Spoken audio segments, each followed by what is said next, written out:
Congo Kinshasa, Congo Brazzaville, ba diaspora partout bisika nyoso bozwami boza kolanda magazine bonda yekolo oyo epesa kabino ba information ya kitoko e kambami na yemoko le DG valable Alain Dewa. Tofongoli magazine na biso na élément oyo boyeba que inquiétude pe ba doute et komi makasi pour na ba élection ya décembre 2023 et surtout que na seni majorité na opposition signal moko ya malonga ezate tolanda reportage ya Alain Dewa. Mwana ya Congo boye bake badoute eza déjà makasi pona masolo ya ba élection ya 2023 soki otali bien okomona Seni aza déjà incapable ya kofuta ba personnel na yepe na ba difficulté oyo aza nango ya première opération ya révision ya fichier électoral. Soki otali na plan politique okomona ke Union Sacrée aza kutu na assurance moko te. Na kotala ndenge politique ya mboka eza kokende ndeko ya Congo okomona ke même na mopazi ya opposition bazana nukoluka kotia méga plateforme électorale oyo eko bunda kote fatila 2023. Donc, bunda malonga eza ko beta te jusque là pour na baskita ya 2023. Opposition tope majorité baza incapable ya ko rassurer possibilité ya ko organiser ba élection digne na décembre 2023 pour makambo eza se ko botama ya ndenge na ndenge lokola ba guerre, insécurité, crise économique,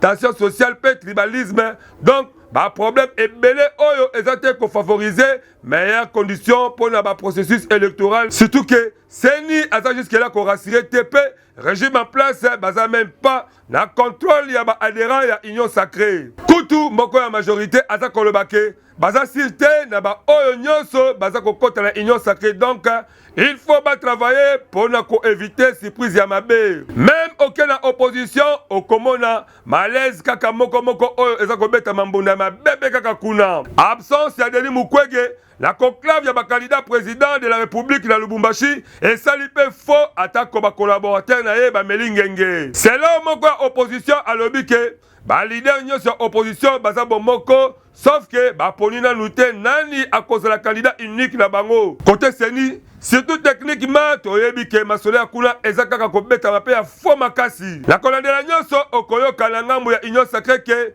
Félix ne akolonga po en face na ye azala adversaire makasi te soki okepe côté ya ba parlementaire de ya mboka oyo okoyoka ke seni akoproclamer kaka candidat moko comme président de la République et kozala mwana mboka Félix Tshilombo Tshisekedi et bongo soki oke epa ya Martin Fayulu mwana Congo yende aza kosala ba attaque ya kolobake le 24 janvier 2024 na minuit Félix Tshilombo Tshisekedi akotika pouvoir pe soki ba élection esalamite na décembre 2023 donc okende la transition ça Félix Tshilombo Tshisekedi dossier oyo eza à suivre po jusque là mbonda malamu nanu ebesité yango biso mbonda ekolo tozaka kosenga na ba leader politique ya boluka qu'on crée climat moko paisible oyo kosala ke 2023 ba élection salama ndenge kaka délai constitutionnel eza kosenga yango biso tobetisika mbunda 33 ans mokoka depuis le fait maréchal Mobutu abwakisaka masolo ya monopartisme na République démocratique du Congo oyo ezali ex-Zaïre tolanda reportage oyo na bokebi nyonso. Le chef de l'État est au-dessus des partis politiques. 33 ans déjà Kobanda le 24 avril 1990, le 24 avril 2023, président Zaïre Oyo Ekomaki 7 ans plus tard République démocratique du Congo, Mobutu Sese Seko a déclaré qu'il fait un monopartisme, pe Ekomaki début ya processus ya démocratisation ya Moulaï. 33 ans après date Oyo, Esengeli Toyebake ezalaki na ba avancée moko significative, pe na ba raté mosusu. 33 dernières années, ezalaki marqué par 3 transitions, puis 3 cycles électoraux. Première transition, ezalaki sous présidence ya fait maréchal Mobutu, na durée ya 7 ans. Transition oyo ezalaki ouverte na moment oyo wapi bloc ya état ya démocratie ezalaki ko souffler sur ba pays ya Afrique subsaharienne. Forum national oyo tobengaka conférence nationale souveraine CNS ezalaki organisé de 1990 à 1992 esangisaki ba représentants ya ba toute couche ya population congolaise oyo bazali awa sur place na mboka pena ba oyo bazali na étranger pona koluka solution na ba problème ya développement oyo Zaïre ezalaki na yango. Etienne Tshisekedi azalaki élu premier ministre na forum peye asilisaki mandat na yete suite ya ba conflit ya makasi oyo ezalaki entre ye na Mobutu. Na suka na yango CNS etikaki place na Haut Conseil ya République Parlement ya transition dont ba animateur na yango ezalaki ba membre ya CNS. Première transition esilaki le 17 mai 1997 jour wana Laurent Désiré Kabila déjà maquisard na ba année 60 peye atiaki fait na règne ya 32 ans ya Mobutu sako solola na ye moko après rébellion oyo Laurent Désiré asalaki depuis octobre 1996 peye a bénéficié na appui ya ba pays ya Afrique ebele ya Grand Lac. Un an après na kokota na ye na pouvoir ancien allié ya Kabila le père balansaki guerre ya sika na est ya République démocratique du Congo na mois ya août 1998. Pays ezalaki divisé na 3 zones. Kabila le père azalaki assassiné na janvier 2021 peye azwaki temps ya organiser ba élection te. Joseph Kabila successeur na ye aranimaki négociation ya kimia na ba belligérant forum mosusu ya sika esalemaki ezalaki dialogue intercongolais oyo ezalaki organisé na Afrique du Sud. Transition ya 2 ans esalemaki na juin 2023. Joseph Kabila azalaki assisté na 4 vice-présidents dont 2 ex-chefs rebelles opposant moko pe allié moko. Esengelaki forum esila na juin 2005 kasi transition esalemaki ezalaki prolongé na une année de plus. Premier tour ya ba élection présidentielle pe législative couplé ezalaki organisé le 30 juillet 2006 pe yangonde esilisaki ba différentes transitions oyo ezalaki lancé na 1990. Na yango na 33 ans oyo République démocratique du Congo a organisé 3 cycles électoraux na 2006, 2011 pe na 2018. Joseph Kabila a remporté qui présidentielle ya 2006 na simanaye kozala réélu 5 ans plus tard soit le 28 novembre 2011 face à Etienne Tshisekedi pour na deuxième mandat na ye. Ba élection oyo esalemaki vraiment na ba vérité ya ba irnete selon ba source mosusu loko la église catholique à travers Cardinal Laurent Mosengo Passigna. Joseph Kabila a prêté serment le 21 décembre 2011 pe Etienne Tshisekedi a se lancé qui na même exercice le 23 ya même mois. Soit 2 jours plus tard, moko na bango azalaki proclamé président élu. Il fallait causer la 2018 pour que Félix Tshisekedi azala élu président ya République démocratique du Congo lors ya 3e cycle. Lelo na quelques mois ya 4e cycle électoral, République démocratique du Congo examiné na guerre moko injuste oyo ba imposé ye na Rwanda avec complicité ya communauté internationale oyo silence na bango eza ko surprendre planète mobimba alors que batitude na bango ezalaki ndenge mosusu tango Russie azalaki ko attaquer Ukraine. Na yango esengeli toyeba ke ba congolais ebele bazali ko regretter que processus démocratique ndenge yango ezalaki initié na conférence nationale souveraine ezali capitalisé te. Na yango biso awa tobetisi kambunda musala ya force régionale ya EAC ezani ni toza koyeba te ba rebelle ya M23 bakomi koluka kozonga na bisika oyo bango balongwaki kuna na est ya République démocratique du Congo. Tolanda reportage ya Pangi Rachidi. Kuna na partie est ya République démocratique du Congo ya kokamo ezali ke batomboki ya M23 o bandimaki kotika ba zone o ba okipaki na mokolo ya lelo bakomi lisusu kozonga na yango tozali komituna mosala ya force ya EAC ezali nini awa pe bokutani na ba ministre ya défense nyonso ya EAC salami lisusu te pona ba raison o délégation Rwanda balobaki pona sécurité na bango kasi na mokolo ya le 22 avril 2023 kuna na Goma tomonaki commandant ya force régionale na gouverneur ya Nord Kivu lieutenant général Constant Ndima basalisaki mobange na conférence pe balobi bakolala pongite kino kimie kokota na partie est ya RDC affaire oyo eza à suivre biso tobetisi kaka mbonda. Na sima ya discours fatal ya Paul Kagame oyo alobaki ke akobotola mabele na ye na République démocratique du Congo et sepelisaki ba congolais mingi te pe particulièrement na parti biso peuple ba sepelaki te na yango Cédric Longomba oyo azali secrétaire général adjoint ya parti politique biso peuple asalaki déclaration na ye pe alobaki ke Paul Kagame akotika lokozwa ata 1 centime moko te ya mabele ya République démocratique du Congo tolanda propos ya mwana mboka Cédric Longomba.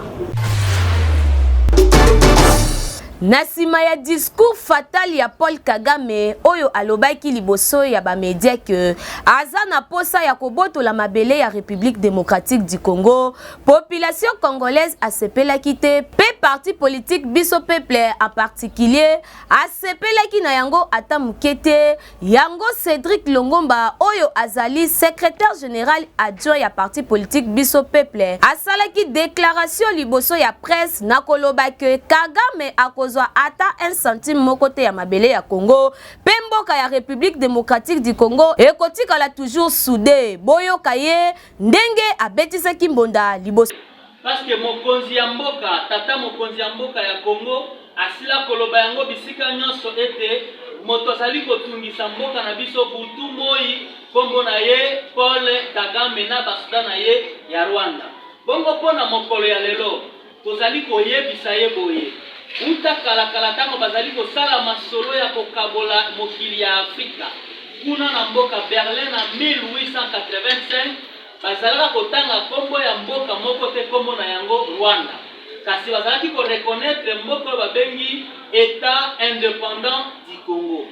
na yango lokola ya lakisi motema mabe pe lokoso ya koya koluka mabele pai na biso to kundoli histoire koloba ete mboka lokola Giseni mboka lokola Changungu ezali ba mboko esengelaki ezala epai na biso bongo na yango biso peuple abengi ba congolais nyonso tosangana sima ya mokonzi ya mboka tosunga pe tozala liboke moko sima ya mapinga ya mboka Congo pe to dénoncer monguna nyonso ya koya ezala buto ezala moi pona koluka kobebisa mboka Congo. Awa tokosenga kaka na bino nyonso bakter politique ya République démocratique du Congo esengeli na bino boambwate bapa ya Cédric Longomba oyo azali secrétaire ya parti biso peuple bozala bomoko pour que tolonga monguna yango biso awa tobetisi kambunda parti politique biso peuple asalaki mobange ya activité ya installation ya parti kuna na ville ya Matadi na province ya Congo central tolanda elema ya Wilfried Samba.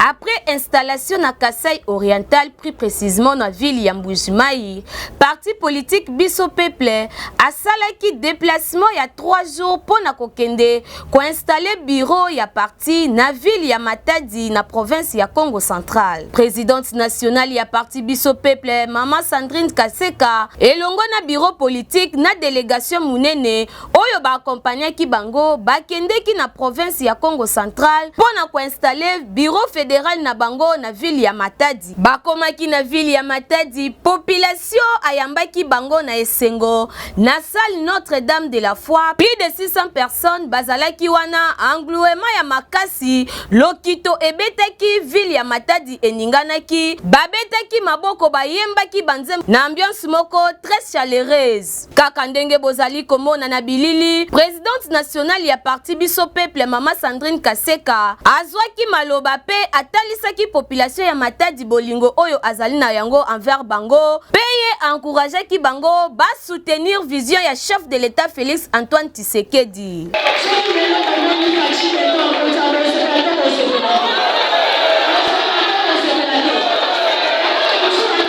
basukaki kaka na Matadi te, bakendeki inde bakendeki tina ba village mususu lokola Kinzau, Sekebanza, Kimvwabanu, wapi secrétaire général adjoint Cédric Longoma akendeki kosolola yena population ya kuna pe atalisaki bango vision ya parti biso peuple. Na sima ya nyonso, secrétaire général adjoint Cédric Longoma azangaki maloba te, atalisaki objectif ya déplacement ya bureau politique mobimba kuna na Congo Central. Boyo kayendenge abetisaki mbonda liboso ya kamera ya magazine Bonda Ekolo.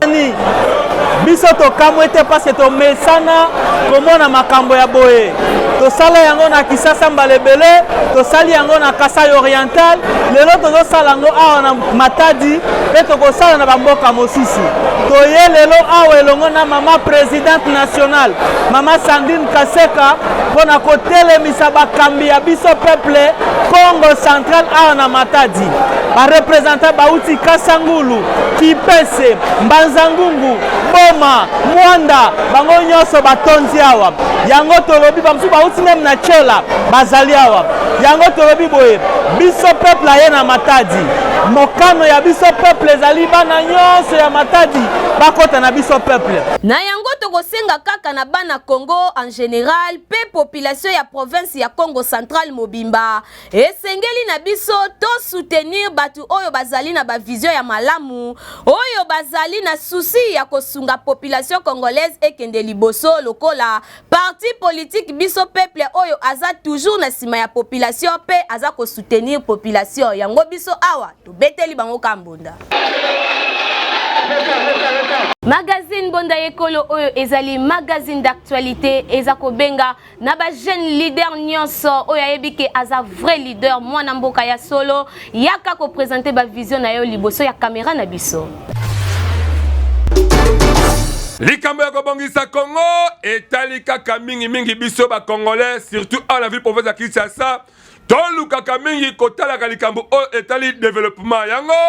Magazine Bonda Ekolo baleka yezu efongoleli ba oyo surtout bazali ba bon leader reporte po baye ba kobimisa vision la bango ba kinwa bayeba nini bazali ko kanisa la kati ba vision la bango botala bino moko to message koyamba batu na ba biro na biso na plateau na biso po moto na moto apesa ka vision na yonde ko ozali kolala yebaka ke po ozala un bon leader esengeli oleka na plateau ya Bonda Ekolo po ezali seule adresse oyo okolakisa vision na yo pendant 30 minutes mokili eba yo ba confirmer ke oza leader ya solo tala ndenge ba leader bazali koleka moko bazali koyamba bango mwana mboka aledewa pena mwana mboka Megrine Kambembe bayambaka bango avec impact pena idéologie po ba question esalamaka ya kitoko ko permettre ke moto na moto apesa sa vision na e population emona yango bona na somo eloko oyo eza petit peuple do etumba nzoko ka matiti ne mona rapasi matiti ne mona rapasi na etumba nzoko donc yango na zoko exhorter na profiter à travers émission OEP. Je vais continuer à répondre à la question na yo mais na exhorter ba ndeko na biso oyo bazana politique na Congo Central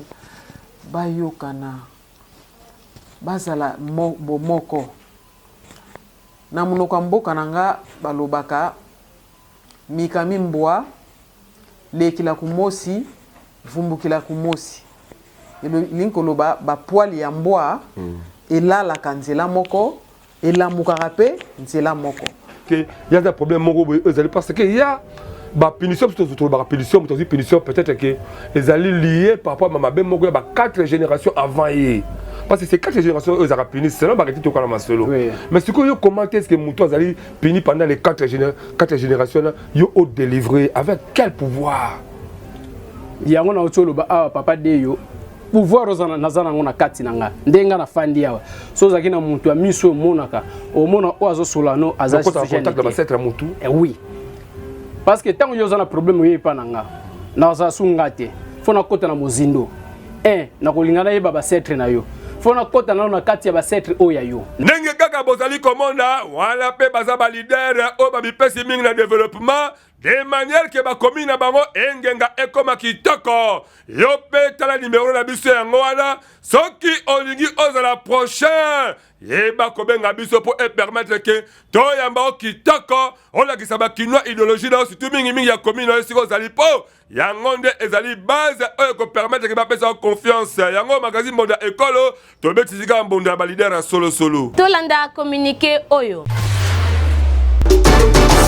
Avis de recherche. Aris Lukusu, directeur technique ya Believe Télévision, azali kolukande konaye Enoch Mavaka Latadi, oyo autaki na Matadi, abungaki depuis mokolo ya jeudi 20 avril na 10h, kino sikoyo atikali kozonga te na ndaku. Yango tozali kosenga na bino nyonso oyo bokokutana na Enoch Mavaka Latadi, boyeba na ko contacter biso na ba numéro oyo na plus 243 89 23 62 277 na plus 243 97 27 98 934 topé lisusu na plus 243 89 82 59 280 large diffusion na mutu nyonso. Soki leta akoti likambu oyo te quartier Ngesi ekobunga na commune ya Kimbanseke suite ya érosion oyo esalemi kuna. Alain Dewa na reportage.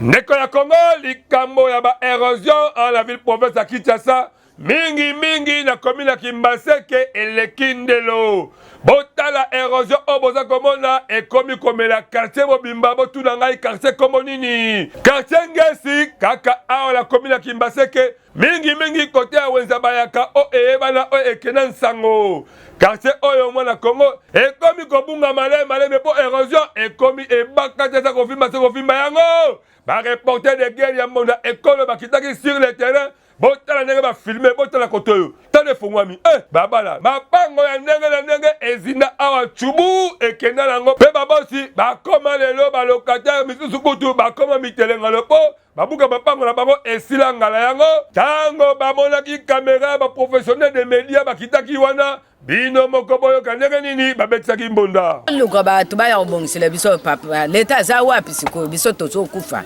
population ezana batseki oyo papa okende kaka leta za te papa leta yango tozoloma mokonzi solo olandela biso aza te siko tokokende wapi ebanda kala il y a des années passées vu que l'état na biso l'état congolais asokipaka na bakomine oyo mundela misalela bagombe limete bakomine oyo ya likolo wana bakomine oyo eza périphérique ya ville ya Kinshasa bakipaka yango te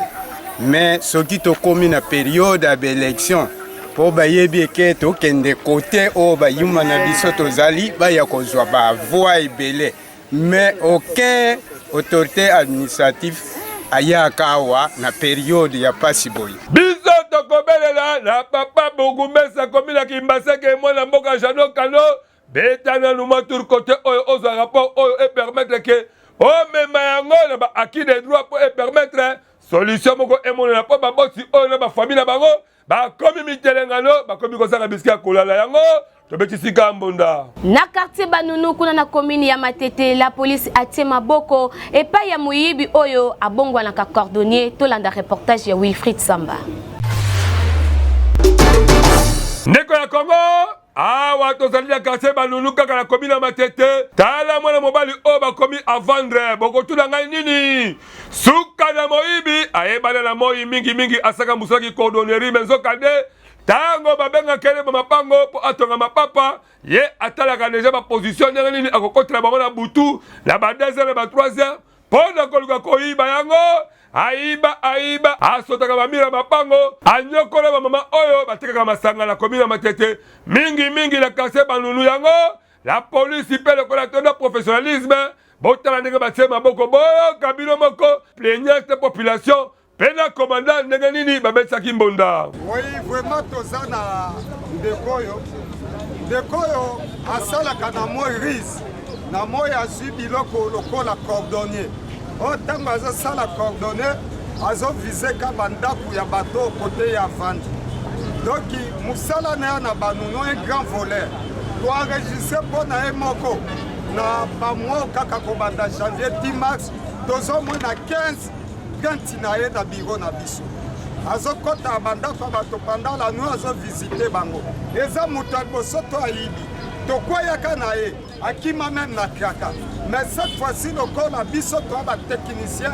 ya mosala na biso tokokweya na ye papa nyokolinga vraiment to depuis abanda koyiba donc akokota kozwa na masanga aki koteka bamilangi do nasali vraiment boye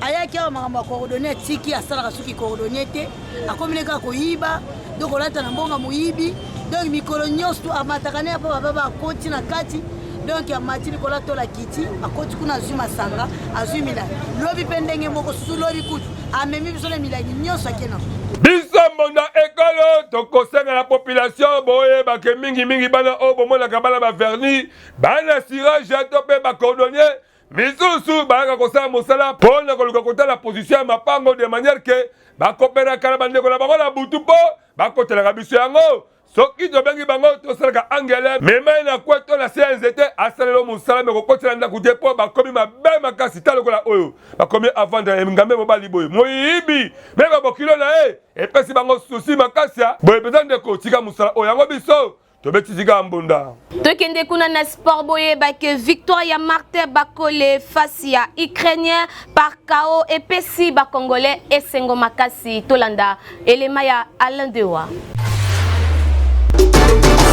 ndeko ya Congo boyebake polémique ebetamaka makasi na $100,000 oyo balobaki ke mwana mboka Martin Bakole azwaka na kati ya gouvernement mingi na ngonga oyo le ministre Serge Konde asimbaka masolo na yango boyebake Martin Bakole alalaka te kokendela kendaki poto ezalaki nde na kade ba préparatif po alongola hypothèse wana oyo babelelaka masolo ya $100,000 epesi esengo komona mokolo ya samedi ndenge nini mwana mboka Martin Bakole abundi na Ukrainien oyo akwesi na 3e rang par KO na victoire wana epousse le ministre oyo azali kosala mosala kitoko mwana mboka François Kabulo afélicité ye mpe alobi ke victoire wana epesi esengo parce que ezali kotombolisa honneur ya drapeau ya République démocratique du Congo mpe asengi lisusu ke baeba kosupporte badiscipline surtout oyo ya sport parce que nyonso tu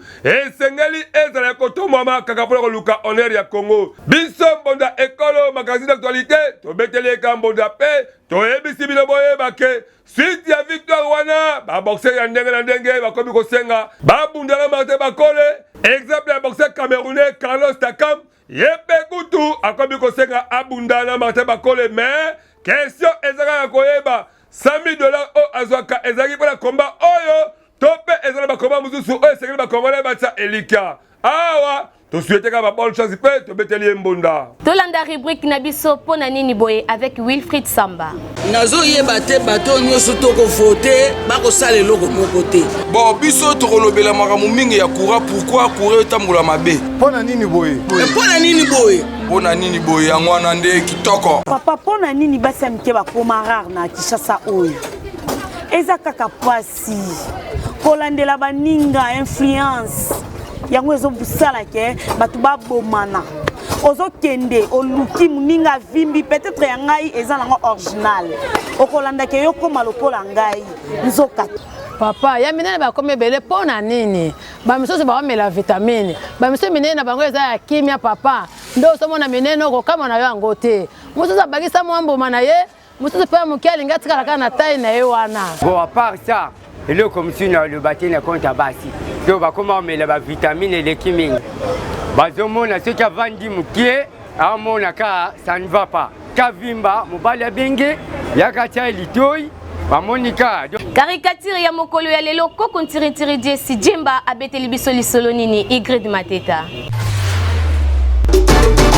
na Kinshasa kaka ndenge Luambo Makiadi ayembaka boma ngai na boma yo to bomana yango nde ekoma slogan to pe ekoma mécanisme oyo bakinwa bakoma kobikala yango na ndenge elingi koloba ke mutu na kwele alelaka pe amasaka prix ya biloko selon ndenge alamukeli na tongo yango jeisi jema koko tiri na lisolo lelo avec honorable balobi nini bolanda bino moko masolango honorable kaka na kotambola na ye akei na maison bavivre frais po aluka asomba ata Thomson aliame akamwe po amoni biloko ezali cher makasi yokani mama moteki azongiseli ye ozotunanga koma eza cher ah oui transport ezoboma biso ebele oyebi yango kuna pena ngama ba transport moto na moto kaka na système kaka bomanga to boma yo to bomana yoka pendenge nini kuna balobi pasi moyete nzela mabe en plus ba tracasserie ezoboma biso fort mais le petit peu kuna mopanzi na ye akamwe yango mbangu aye pas honorable atro honorable